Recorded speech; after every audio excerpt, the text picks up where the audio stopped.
At 7:37 in the morning on June 8, 2026, the Cotabato Trench moves. The fault sits beneath the Moro Gulf in the water off the southern coast of Mindanao, where the Australian tectonic plate is diving beneath the Philippine plate, in a collision that has been ongoing for millions of years and will continue long after everyone alive right now is gone. The collision is not steady and smooth. It is a process of accumulation and release, stress building in the locked boundary between two enormous slabs of Earth's crust, until the accumulated force exceeds the friction holding them together. And in an instant that the instruments measure in seconds, decades of stored energy becomes motion. The two plates, which have been locked together at this boundary through friction, finally slip. The Australian plate moves northward. The Philippine plate reacts. The interface between them ruptures along a length of fault that the post-earthquake analysis will estimate at roughly 100 kilometers. The motion at 7:37 am on June 8 produces a magnitude 7.8 earthquake. At that magnitude, the energy released is the equivalent of approximately 480 megatons of TNT. Energy sufficient to run the entire electrical grid of the Philippines for several years, released not gradually or usefully, but instantaneously and entirely as ground motion, concentrated in a geological instant 33 kilometers below the seafloor off the coast of Sarangani province. The seafloor ruptures. The water column above the rupture displaces. The displacement moves outward in every direction at the speed of sound in seawater, approximately 1,500 meters per second, radiating toward the Sarangani coast in minutes. The seismic waves, the P waves that compress and expand the rock ahead of them, and the S waves that shear it sideways, and the surface waves that roll across the crust like visible ripples on a pond, race outward in all directions, reaching General Santos City, 32 kilometers from the epicenter, in approximately 10 seconds. For the 722,000 residents of General Santos City, 10 seconds is not enough time to do much of anything. The shaking arrives before the warning. PHIVOLCS, the Philippine Institute of Volcanology and Seismology, will issue its earthquake notification within minutes. The tsunami warning will follow within an hour. The evacuation orders will go out across Sarangani, Davao Occidental, Sultan Kudarat, and the surrounding provinces. But the shaking arrives first. At the moment, most of those 722,000 people are making breakfast, driving to work, or still in bed. The residents of General Santos City, Gen San, as Filipinos know it, feel the ground perform a movement beneath them that has no clean description in the vocabulary of ordinary experience. The walls move, the floors tilt. The buildings that are strong enough to absorb the force do so, loudly and violently, shedding plaster and cracking columns and leaving marks on every reinforced concrete wall in the city that will take structural engineers weeks to assess. The buildings that are not strong enough do something else. By the time the shaking stops, at least 15 people are already confirmed dead. The number will not stop rising for weeks. This is the story of the 2026 Mindanao earthquake.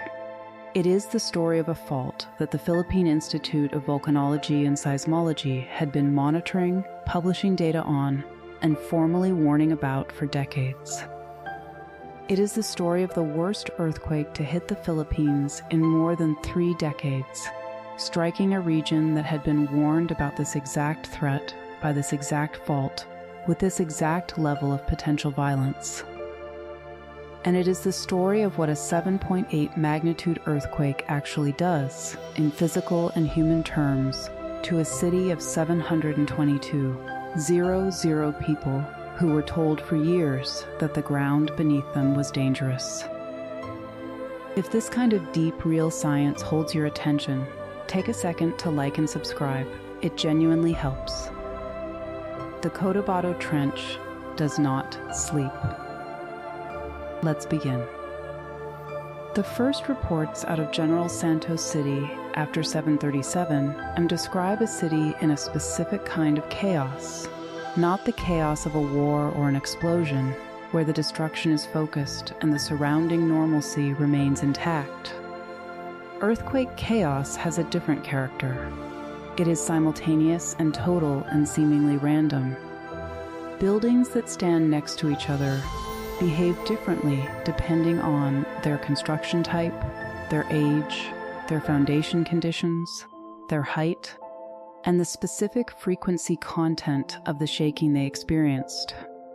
Differences that can determine whether a structure stands intact or fails catastrophically within the same city block, sometimes within the same compound. This apparent randomness in earthquake damage is one of the most psychologically disorienting aspects of the aftermath. Why did that building stand while this one, seemingly identical, collapsed? The St. Elizabeth Hospital, a major medical facility in General Santos City, sustained severe damage.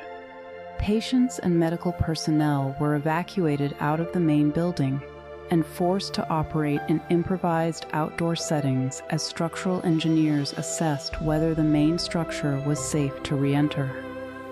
The specific irony of a hospital being the place you cannot go to treat earthquake injuries is a recurring feature of significant seismic events in urban areas, hospitals.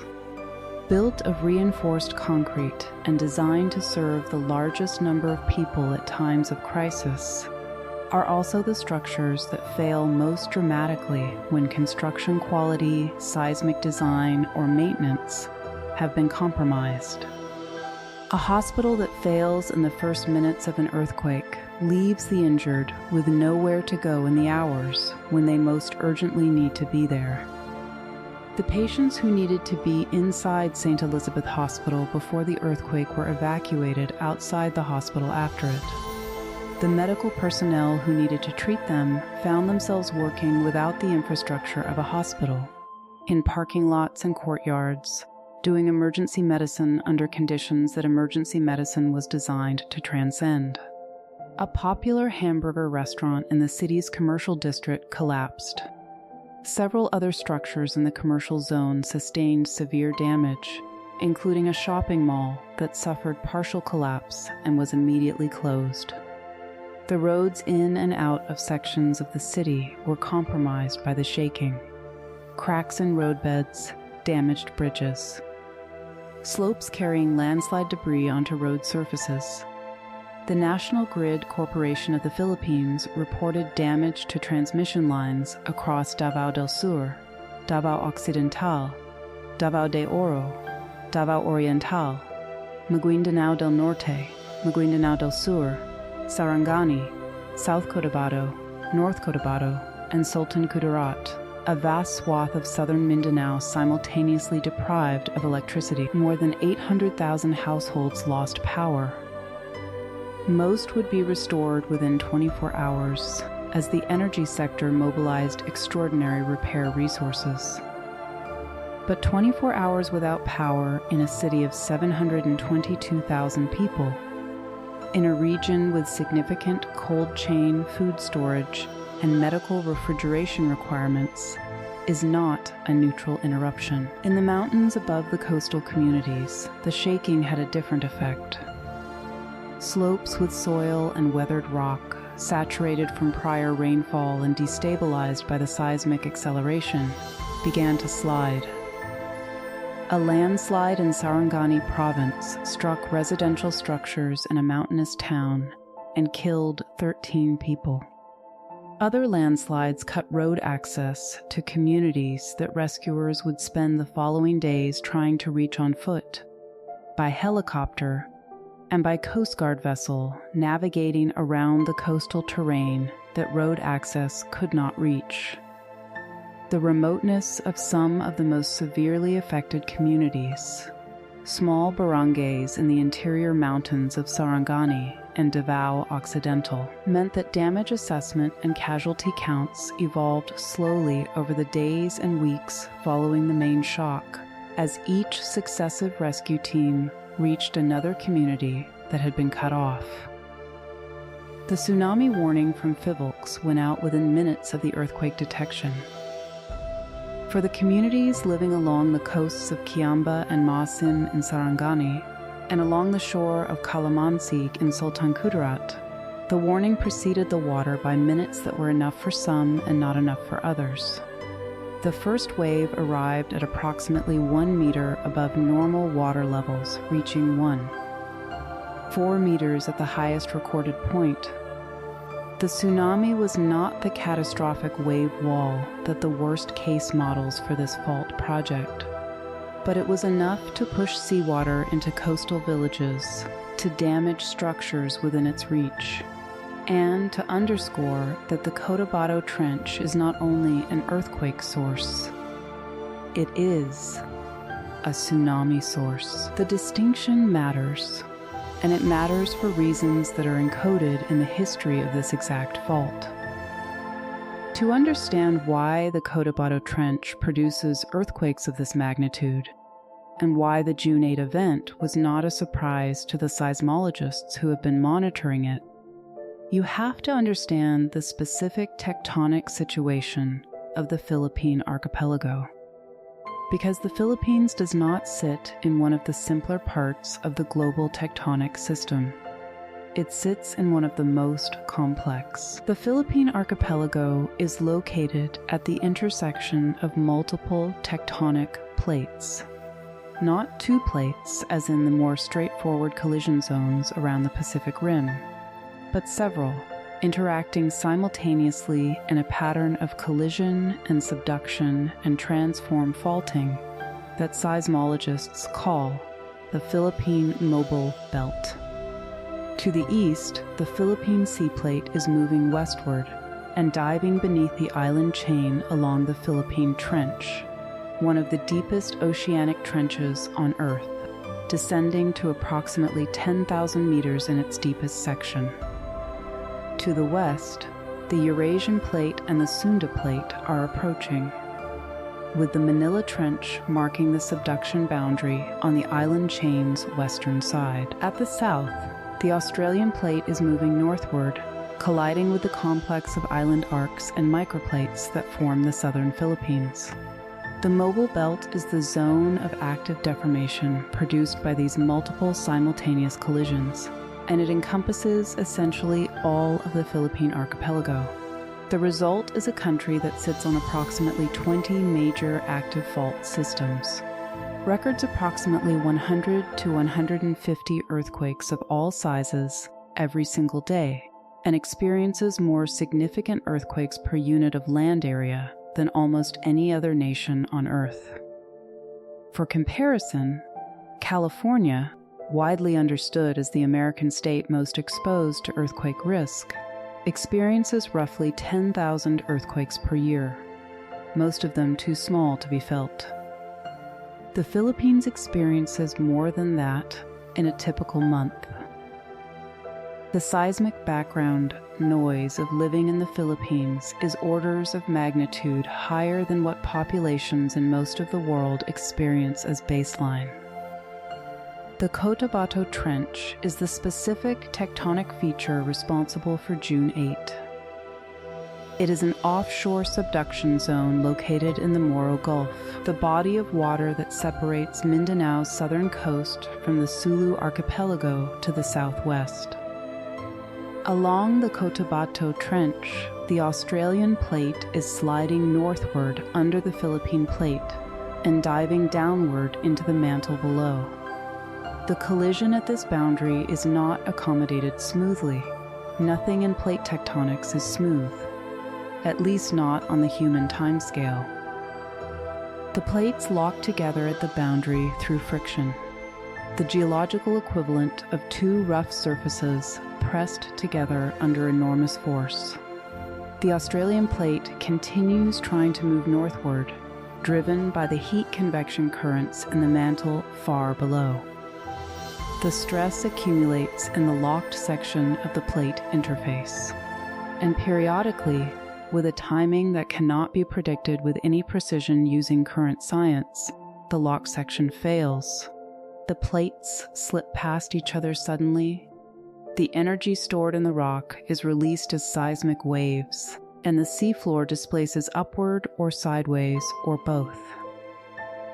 The specific character of the June 8 rupture, what part of the Cotabato Trench moved, how far it moved, and at what depth, determines the characteristics of the earthquake and the tsunami it generated. Fivelt's analysis of the earthquake's focal mechanism, the pattern of seismic wave radiation that reveals the geometry of the fault rupture, confirmed that the earthquake was generated by subduction motion, one plate diving beneath another, consistent with the known geometry of the Cotabato Trench. The earthquake's hypocenter, the point within the earth where the rupture initiated, was at 33 kilometers depth. This depth placed the rupture in the shallow portion of the subduction zone, close enough to the seafloor that the displacement generated by the rupture was transmitted efficiently to the water column above, producing the tsunami that reached the Sarangani coast within minutes. The aftershock distribution that followed, the pattern of more than 8,500 smaller earthquakes detected by Fivelts in the weeks following June 8, provides additional information about the geometry of the rupture. Aftershocks cluster along the edges of the main rupture area, the sections of fault that experienced high stress concentration when the neighboring section failed. Their distribution maps the approximate dimensions of the rupture zone. The strongest aftershock, a magnitude 6.7 event, struck within hours of the main shock and generated its own minor tsunami warning. A reminder that in the immediate aftermath of a major subduction zone earthquake, the hazard environment does not simply end with the main event. The June 8 earthquake was the strongest to hit the Philippines since the 1990 Luzon earthquake, a M7.8 event that struck the northern island of Luzon on July 16, 1990, killing 1,621 people and causing widespread destruction across the Cordillera Administrative Region and surrounding provinces. The 1990 earthquake was produced by a different fault, the Philippine Fault, a major transform fault running the length of Luzon, and demonstrated the capacity of the Philippine tectonic system to produce catastrophic events on multiple different fault systems, not just the offshore trenches. Comparing the 2026 Mindanao earthquake to 1990 Luzon underscores a specific point about the Philippines' seismic situation. This is not a country with one dangerous fault and everywhere else relatively safe. It is a country where the hazard is distributed, where the Marikina Valley Fault runs through the suburbs of Manila with 12 million people on either side of it, where the Philippine Fault traverses the length of the country, where the Manila Trench, the East Luzon Trough, the Philippine Trench, and the Cotabato Trench each individually represent sources of potentially catastrophic earthquakes. The Philippines does not have an earthquake problem. It is an archipelago built entirely within a zone of maximum seismic activity, and managing life there requires continuously acknowledging and responding to a hazard environment with no parallel in most of the world. The June 8 earthquake occurred at a depth of 33 kilometers below the seafloor. This depth is significant for the specific character of shaking it produced. At 33 kilometers, the earthquake was in the upper crust of the subducting plate, shallow enough for its seismic energy to arrive at the surface with high intensity across a wide radius. The USGs estimated that approximately 7,000 people were within the zone of intensity IX, the level associated with violent shaking. Significant damage to reinforced concrete structures and heavy damage to poorly constructed buildings. Another 1.51 million people experienced intensity 8, Beyond that, 3,002 million people experienced intensity 7, shaking that Phivolks describes as destructive and that produces visible cracking in reinforced concrete, heavy damage to unreinforced masonry, and the failure of structures not designed for seismic loading. The numbers associated with this scale of shaking produce a specific and difficult human accounting. By the time the first full situational report was compiled, damage had been confirmed across 635 barangays, the smallest administrative units of the Philippine government. Authorities counted 87,056 homes damaged, 15,428 of them completely destroyed. The remainder partially damaged but structurally compromised.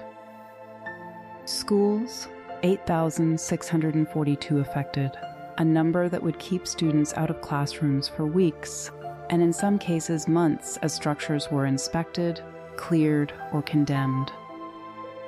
Infrastructure facilities, 799 damaged, including roads, bridges, government buildings, and utilities. The National Grid Corporation reported damage to transmission lines across 10 provinces of southern Mindanao. The NDAR-RMC compiled damage to infrastructure alone at $1.36 billion in the weeks following the earthquake. Infrastructure damage only, which does not include private property losses, agricultural losses, business disruption, or the long-term economic costs of displacement and reconstruction. The broader economic accounting is harder to pin down precisely in the weeks immediately following a major earthquake, because the full scope of loss takes months to emerge from the disruption. Businesses that lost inventory due to power outages and structural damage to their facilities. Fishing vessels and processing equipment at the tuna industry facilities that constitute Gensan's economic foundation. Agricultural crops and livestock across the inland provinces that experienced intense shaking. Tourism and hospitality operations in the Sarangani coastal zone that are built around the same marine environment the tsunami had just struck. The loss of workforce productivity across a region where 92,628 people remained displaced as of July 8, and where the aftershock sequence was preventing residents from confidently reoccupying even undamaged structures. In the weeks following the earthquake, as rescue teams worked to reach isolated communities cut off by landslides and road damage, the numbers climbed. The death toll moved from 15 on the first afternoon to 32 that evening, to 37 the following morning, to 61 as of June 14, to 78 as of June 18 as rescue teams reached communities that had been inaccessible in the initial days. Then DRARMS revised and revalidated the numbers as duplicate reports were reconciled, the same victim appearing in the counts for multiple barangays or jurisdictions. And the final reconciled toll reflected the methodological care of an agency that has learned from prior disasters the importance of accurate counting over rapid counting. Here is the number that matters most for the warning thread that runs through this story. 7. That is the number of significant earthquakes, magnitude 5. 7 and above, that Phivolks documented in the Sarangani region and its immediate vicinity between 1917 and 2023. 7 significant seismic events in this region in the recorded modern history of Philippine seismology. Not 700 years ago, not in the geological deep time that only tree rings and ice cores and sediment cores can access. 7 events in roughly a century of monitoring, a rate that tells any seismologist who is paying attention that this fault is active, this region is at risk. And the question is not whether a major earthquake will occur, but when.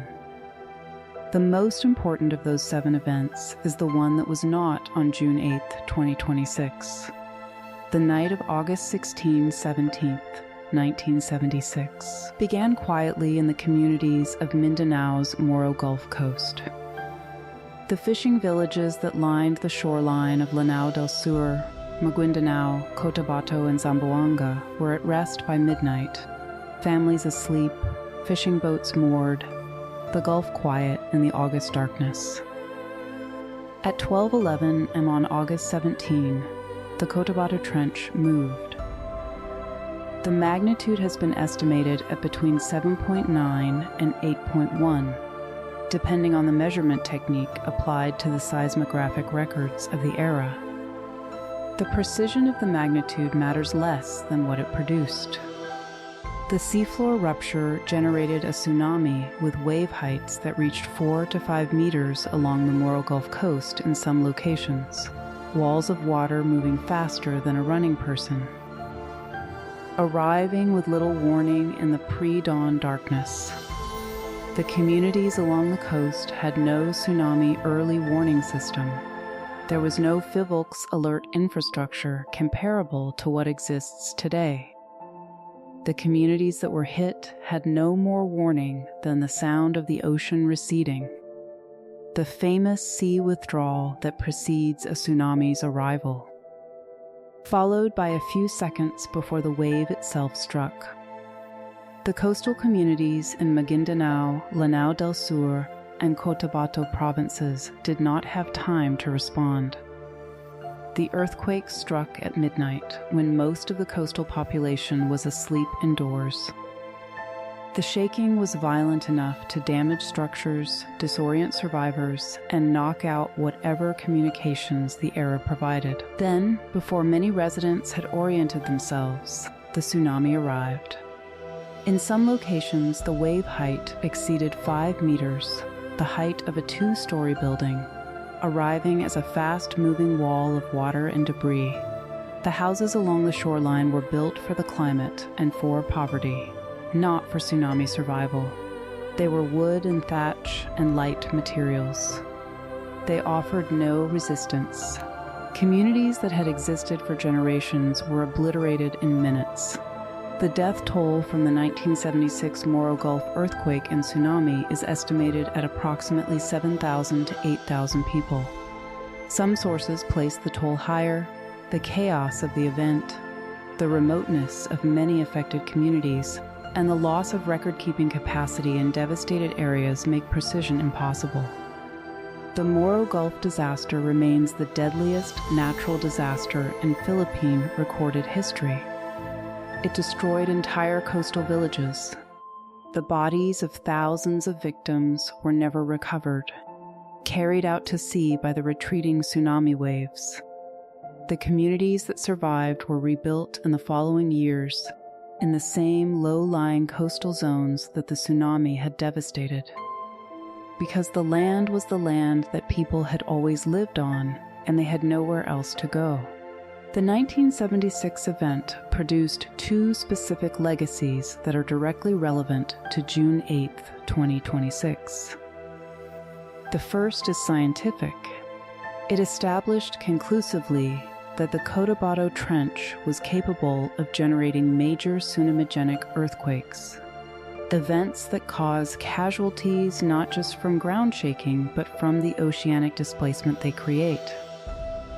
This knowledge was incorporated into Philippine seismic hazard documentation over the following decades. The Cotabato Trench's tsunami potential was not speculation, it was documented observation. The second legacy is institutional. The 1976 disaster catalyzed significant improvements in the Philippines' earthquake and tsunami warning infrastructure. FIVOLCS expanded its monitoring network. The Pacific Tsunami Warning Center established better communication protocols with the Philippines. Evacuation mapping and public education about tsunami behavior improved substantially. By 2026, when the June 8 earthquake struck the same fault system, the warning infrastructure was incomparably better than what existed in 1976. The tsunami warning went out, people evacuated, the wave arrived, and the wave was this time considerably smaller than the one that killed 8,000 people in 1976. Whether the smaller tsunami reflects a difference in the rupture, the water depth, the fault geometry, or some other factor, seismologists are analyzing. But the warning system improvement between 1976 and 2026 represents a real gain in preparedness that saved lives on June 8. The Cotabato Trench produced that 1976 event.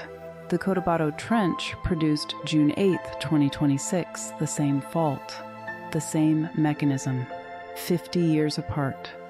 And PHYVLCS, which has been monitoring the Cotabato Trench continuously since the 1976 disaster, had recorded this explicitly. The agency's published record noted that the trench was active, generating regular smaller earthquakes, maintaining the seismic coupling that produces large events. The trench did not become more dangerous between 1976 and 2026. It was always dangerous. The agencies responsible for seismic hazard assessment in the Philippines had said so consistently and specifically in published scientific documents available to any professional or policymaker who looked for them. Here is what most coverage of the June 8 earthquake failed to explain clearly, and what makes the Cotabato Trench specifically alarming for the months and years following the main shock. The rupture on June 8 was not the largest rupture the Cotabato Trench is capable of producing. PHYVLCS, in its post-earthquake communications, stated plainly that the Cotabato Trench remains capable of generating an earthquake of up to magnitude 8.2. The June 8 event released a significant portion of the accumulated stress in the portion of the trench that ruptured, but the trench is long. The coupling between the plates is distributed along a large area, and the stress in portions of the fault that did not rupture on June 8 may still be available for a subsequent large event. This is the concept of fault segmentation and seismic gap. A long subduction zone does not rupture all at once in a single event. It ruptures in segments, each segment accumulating and releasing stress independently, though with interactions that make the system complex. The June 8 rupture occurred in the western portion of the Cotabato Trench, offshore Sarangani. The eastern and northern portions of the trench may still be locked and accumulating stress. PHYVLCS's monitoring network, which includes 128 seismic stations across the Philippines, will track the aftershock distribution, the ground deformation measured by GP stations, and the pattern of smaller earthquakes that provide information about where stress has and has not been released. The 8,500 aftershocks recorded in the weeks following June 8 are themselves a hazard signal. Aftershocks are not independent events randomly distributed after a main shock. They cluster around the perimeter of the main rupture zone, and their distribution maps the boundary of where the rock failed. A sequence as numerous as this one, with a strongest aftershock of magnitude 6.7, capable of causing significant damage on its own, reflects a system under sustained stress. PHYVLCS issued specific guidance to communities affected by the earthquake: do not re-enter damaged structures without structural engineering clearance, because the aftershock sequence represents an ongoing risk of collapse of buildings that the main shock has weakened. The aftershock sequence also reflects the fundamental reality of life in the southern Philippines following a major subduction zone earthquake.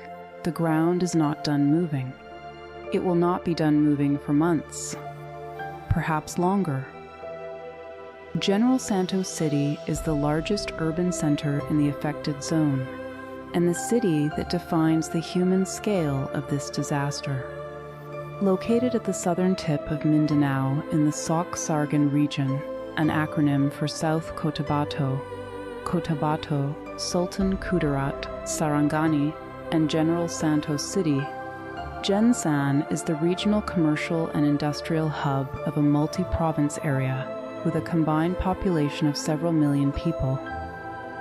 Its name evokes the American-era Philippine Commonwealth, when General Santos led a settler community from Luzon to the area in the 1930s to develop it for agriculture. Its economic identity, a century later, is built primarily around the tuna industry. General Santos City is the tuna capital of the Philippines and one of the largest tuna processing centers in the Asia-Pacific region. The port of Gensan receives fishing vessels from the Western Pacific carrying yellowfin and skipjack tuna caught in waters that extend from the Philippines through the Bismarck Sea and into the Pacific Ocean's richest fishing grounds.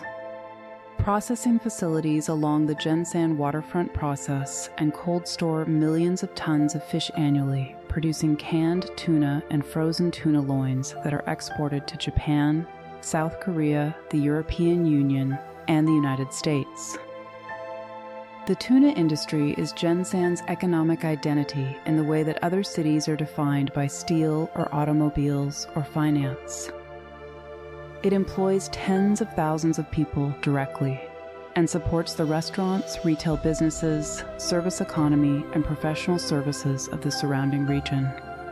A 7.8 magnitude earthquake does not stop at the city limits of the economy it strikes. The cold storage facilities that maintain frozen tuna at the temperatures required to prevent spoilage depend on continuous power. The National Grid Corporation reported power loss across all of Gensan's surrounding provinces within hours of the earthquake. Processing facilities that are structurally sound but have lost power connectivity cannot operate cold chain equipment. Fish that was being processed when the shaking began, fish in various stages of handling, from the dock to the processing floor to the cold storage, was at risk. The economic loss from spoilage in the immediate aftermath of an extended power outage across the tuna processing industry is not captured in the NDAR-RMC's infrastructure damage figure. It sits in the loss accounting of the private businesses that will spend months rebuilding their supply chain relationships and their financial position.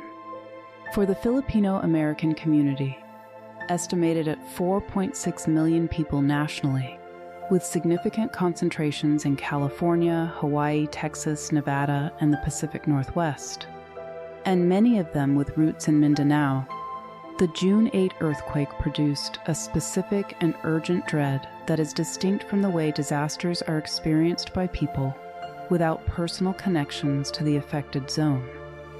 Not the abstract dread of watching a disaster unfold on the other side of the world, with concern but also distance. The specific physical dread of a phone that won't connect, of a WhatsApp message that shows one gray checkmark and stays there. Because Sarangani and South Cotabato lost power and communications infrastructure within hours of the earthquake. What the diaspora experienced in the first hours was not information. It was absence. No call, no video, no signal. Just the knowledge that their family was somewhere inside the shaking zone, and the silence where confirmation should have been. The Filipino diaspora's connection to the Mindanao earthquake produced a specific pattern of information demand that media organizations covering the event noted. Traffic to Philippines-based news websites from the United States, Canada, and other diaspora-heavy countries spiked enormously in the hours following the earthquake, as millions of Filipino Americans attempted to understand what had happened to communities they knew personally. The economic consequences of this communication blackout, the fundraising appeals that went unanswered, the family-to-family transfers that couldn't be initiated, the decisions about whether to fly home that couldn't be made with any information. are part of the human cost of the earthquake that no NDAR-RMEC report captures. The more distant effects of the earthquake extended across a wide geographic area that reflects the efficiency of seismic wave propagation through both the Earth's crust and the Pacific Ocean. Smaller waves from the tsunami were measured in Indonesia, in Palau, and in southern Japan, confirming the scale of the seafloor displacement that generated them and underscoring that a major subduction zone event in the Philippines is not a local phenomenon. The seismic waves themselves were detected by monitoring stations across the entire Pacific Rim, providing researchers in the United States, Japan, New Zealand, and Australia with data about the June 8 rupture within minutes of the event, as the Global Seismographic Network distributed the readings automatically to the research institutions that maintain stations around the Pacific. The earthquake was felt as far as Davao City, a city of more than 1.7 million people approximately 100 kilometers from the epicenter and across much of Mindanao. The wave of evacuation triggered by the tsunami warning moved coastal populations inland across Sarangani, Sultan Kudarat, and Davao Occidental, a logistical operation of extraordinary complexity in terrain that the earthquake had simultaneously disrupted, on roads that the earthquake had compromised, in communities that had lost power and therefore lost the lighting and communication.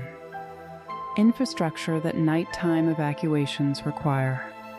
The Philippines, with its long history of large earthquakes and its well-developed civil defense system, managed the evacuation with the speed and relative order that decades of drill and institutional learning produce.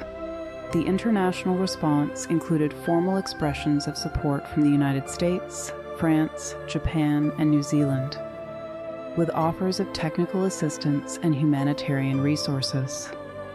The USGIS, which operates its own monitoring of global seismicity through the pager system, Prompt Assessment of Global Earthquakes for Response, generated an automated fatality and economic loss estimate within minutes of the earthquake's detection. That estimate had flagged the event as one with significant humanitarian impact, based on the magnitude, depth, population exposure, and vulnerability of the built environment in the affected zone. SOUP, the Department of Social Welfare and Development, had deployed more than $3, $5 million in humanitarian assistance within the first week, food packs, hygiene kits, shelter materials, and the logistics support to move them to the 64 evacuation centers where displaced residents were sheltering.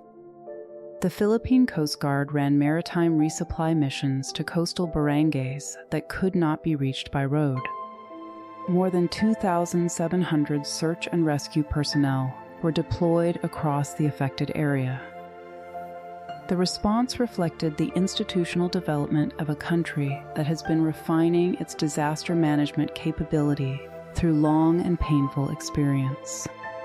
The Philippines sits at the apex of what geologists call the Ring of Fire, the circle of tectonic boundaries that traces the edges of the Pacific Plate and its neighboring plates across the Pacific Ocean, producing earthquakes and volcanic eruptions across Chile, Alaska, Japan, Indonesia, and the Philippines, at a rate and intensity unmatched anywhere else on Earth. Along this ring, approximately 90% of the world's earthquakes occur.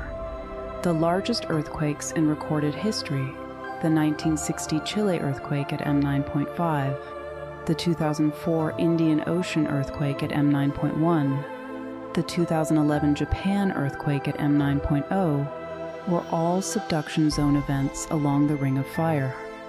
The Philippines does not sit at the periphery of this system. It sits inside it, surrounded on multiple sides by active subduction boundaries, with 20 major fault systems mapped within its own territory and a seismic background level that would constitute a major geological alert in any other country. This is the context in which the June 8 earthquake must be understood, not as an exceptional event from an unusual fault in an otherwise quiet region. As the most recent expression of the permanent tectonic reality of the Philippine archipelago, a reality that was present before the first humans settled there, that was present when the Spanish arrived in the 16th century, that was present when the 1976 earthquake killed 8,000 people, and that was present on the morning of June 8, 2026, when 7:22, 0 people went to bed the night before without knowing that the next morning would begin with the ground moving. What the science that monitors Philippine seismicity can do, and what it cannot do, is a question that the June 8 earthquake forces into view with uncomfortable clarity. PHIVOLCS operates and maintains 128 seismic stations across the Philippine archipelago, a network that detects earthquakes of magnitude 1 and above across most of the country, and that provides real-time data to the agency's monitoring centers in Manila, Davao, and other regional offices. The agency's seismologists work continuously tracking the daily average of 100 to 150 earthquakes, most of them small, most of them unnoticed by anyone without access to the monitoring data, and identifying those that require public notification, those that require tsunami warning issuance, and those that require the urgent coordination with civil defense authorities that the June 8 earthquake demanded. PHIVOLCS had published a primer on the June 8 earthquake within hours of the event, a document that confirmed the earthquake's location, magnitude, focal mechanism, and relationship to the Cotabato Trench. The primer noted that the trench had produced 7 significant earthquakes in the Sarangani region since 1917. It noted that the most recent damaging earthquake in Sarangani and its vicinity had been a M6.8 event on November 17, 2023, less than 3 years before June 8, striking in the same region on the same fault system, with sufficient force to damage structures and injure hundreds of people. It noted that the Cotabato Trench and these active faults are capable of generating minor to great earthquakes.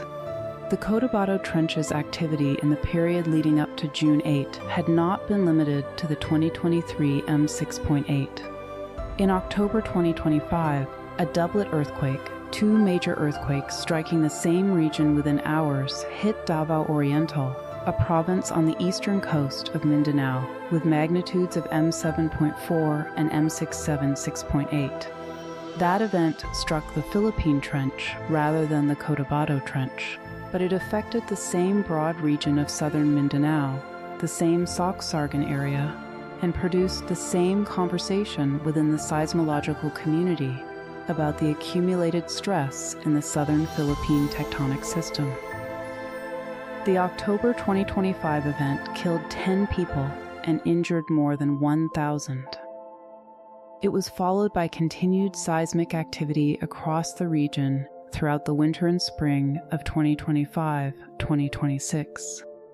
The sequence: the November 2023 M6.8 on the Cotabato system, the October 2025 M7.4 doublet on the Philippine Trench, the June 2026 M7.8 on the Cotabato Trench is not a predictable cascade. Individual earthquake events do not predict subsequent events with any reliability that operational forecasters can act on. But the cumulative picture it presents of the southern Mindanao tectonic environment is one of sustained, multi-fault seismic activity in a region where multiple fault systems are simultaneously under stress. This is what PHIVOLCS had always been monitoring.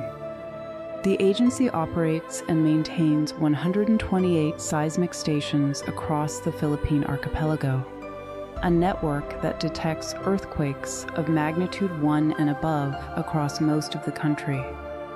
and that provides real-time data to the agency's monitoring centers in Manila, Davao, and other regional offices. FIVOLC's seismologists work continuously, tracking the daily average of 100 to 150 earthquakes, most of them small, most of them unnoticed by anyone without access to the monitoring data, and identifying those that require public notification, those that require tsunami warning issuance, and those that require urgent coordination with civil defense authorities.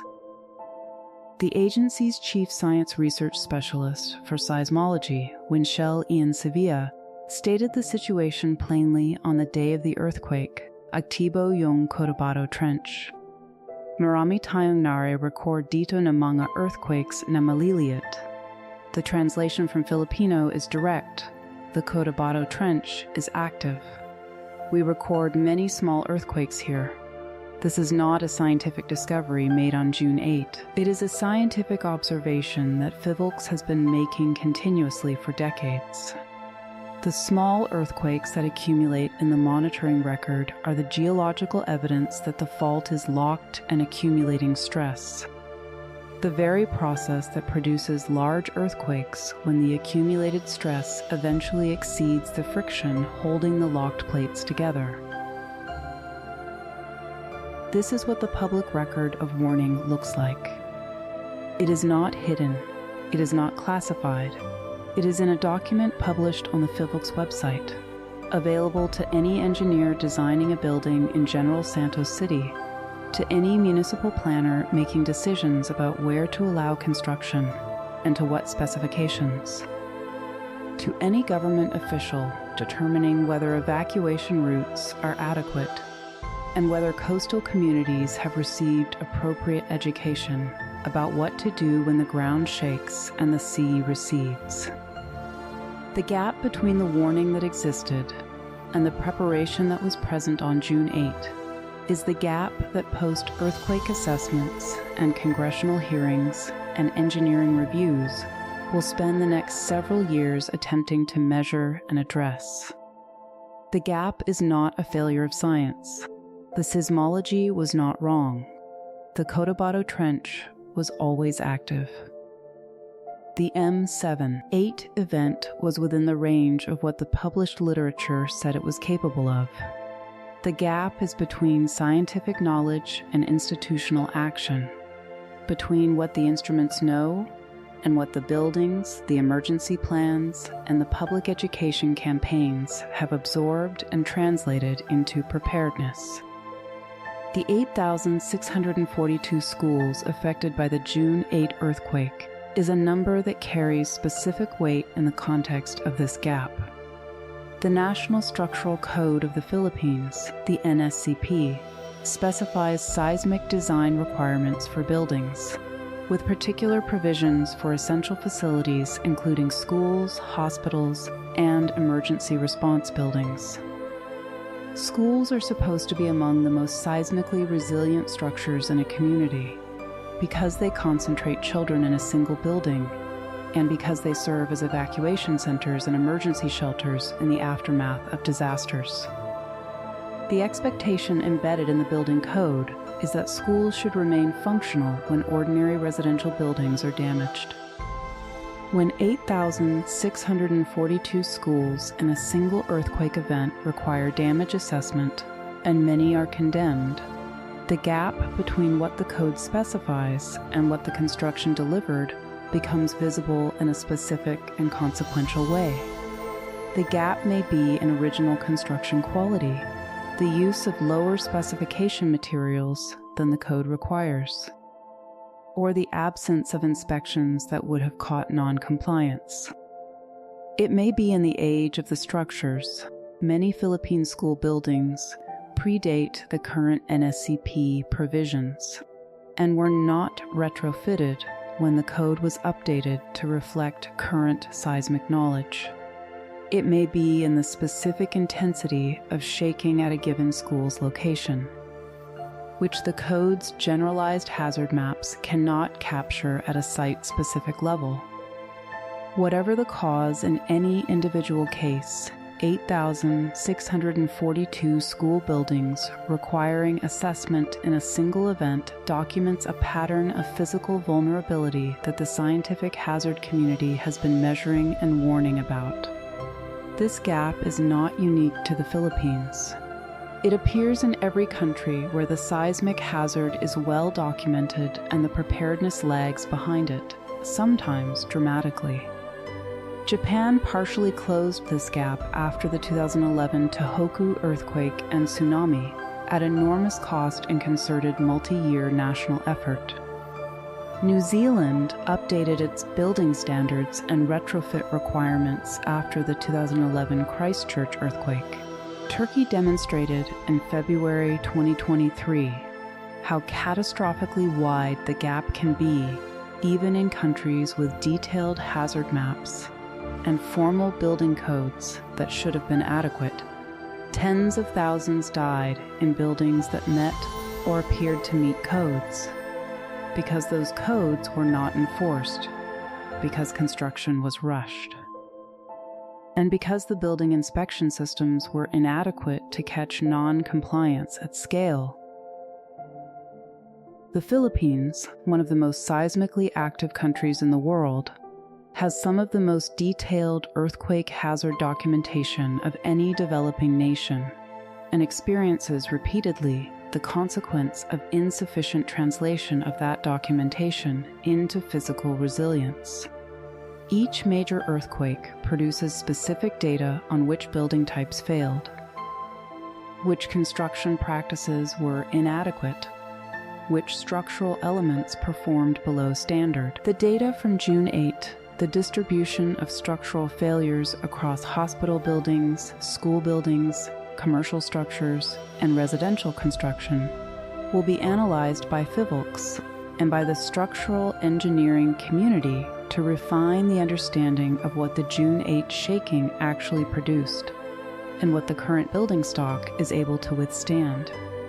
The scale of the June 8 earthquake's human and economic impact reflects this gap between knowledge and preparation.